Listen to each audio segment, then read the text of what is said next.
Assalamualaikum warahmatullahi wabarakatuh. Bagaimana kabarnya anak-anakku hari ini? Semoga kalian bersama dengan keluarga senantiasa sehat walafiat. Amin. Hari ini kita akan belajar tema 6, subtema 3, pembelajaran kelima dengan muatan IPA dan SPDP. Silakan disiapkan alat tulisnya. Jika ada hal yang penting langsung kalian catat di buku catatan kalian ya. Sudah siap? Ya, kita awali dengan baca basmalah bersama. Bismillahirrahmanirrahim. Kita mulai pembelajarannya ya.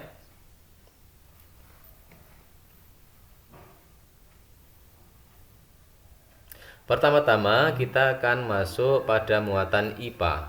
Sekarang perhatikan gambar yang ada di hadapan kalian ini. Di sini pada gambar ini ada gambar seorang ibu yang sedang membuat kue bersama anaknya.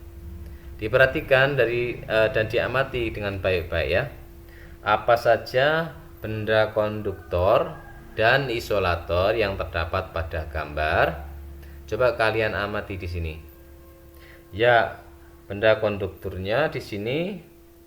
Ya, benda konduktornya di sini ada loyang kue dan oven. Ya. Kemudian benda isolatornya di sini ada kain serbet dan ada pegangan oven.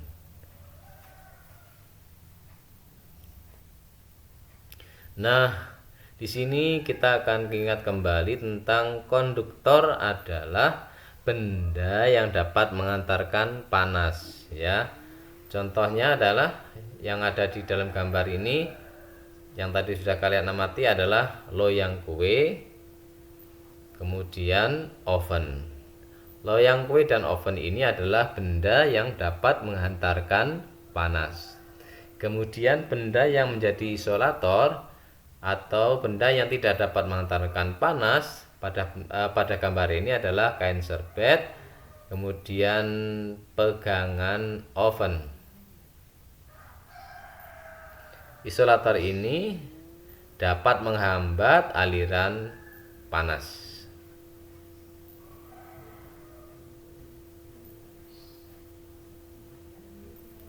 Barang-barang dalam kehidupan sehari-hari banyak yang memanfaatkan sifat benda sebagai konduktor atau isolator. Bahkan ada benda yang sekaligus menggunakan konduktor dan isolator dalam satu benda ya.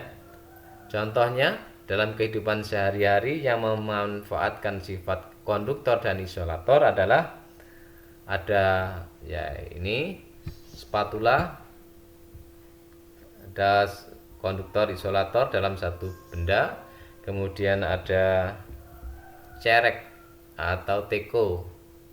Ini bisa digunakan untuk merebus air. Di sini ada juga penggorengan atau mungkin teflon ya. Ini berbahan konduktor dan pegangannya berbahan. Ada juga setrika.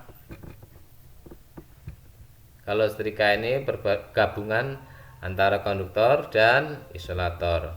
Konduktornya yang di bawah, isolatornya yang di atas ini pegangan ya. Kemudian ada kain.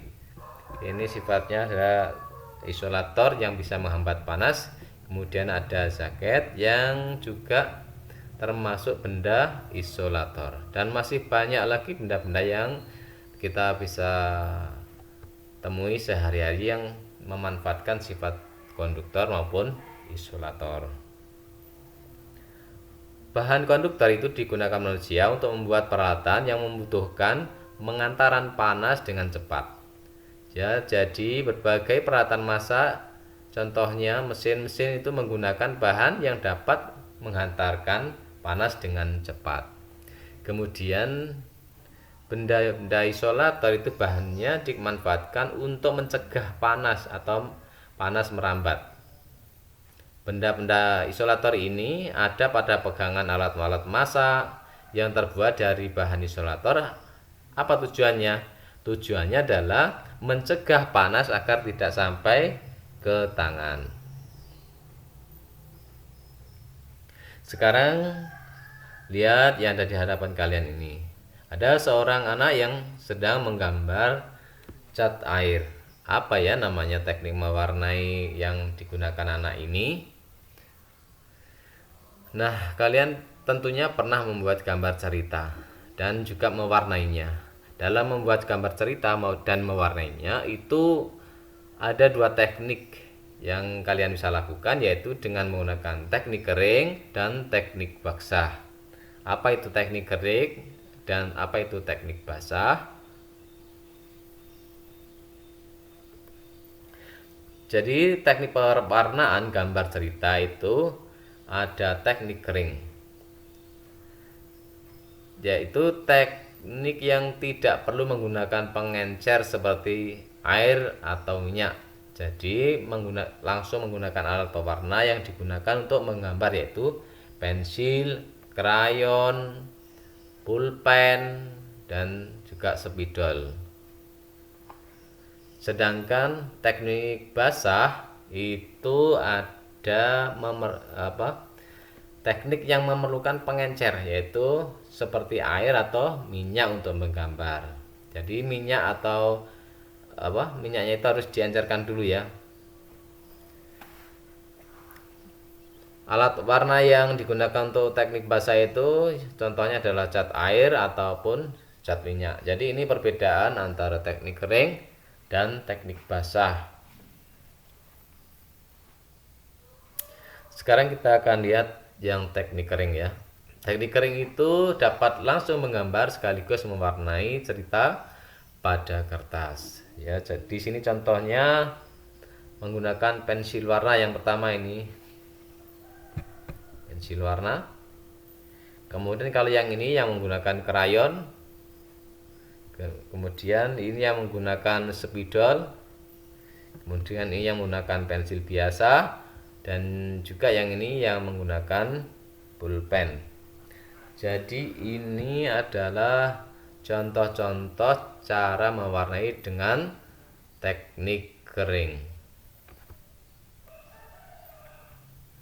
Sedangkan yang teknik basah, sebelum diberi warna sebaiknya membuat sketsa cerita barulah diwarnai. Nah, teknik ini memerlukan kuas, palet, air atau minyak, dan kanvas. Nah, ini yang ada di hadapan kalian, ada contoh dengan menggunakan cat air yang pertama ya, seperti itu. Kemudian yang bawah ini contoh mewarnainya dengan cat minyak.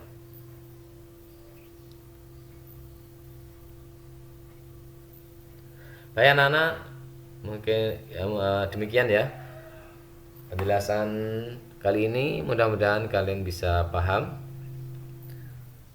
Terima kasih. Tetap semangat beribadah, semangat belajar, jaga selalu kesehatan. Sampai jumpa lagi. Assalamualaikum warahmatullahi wabarakatuh.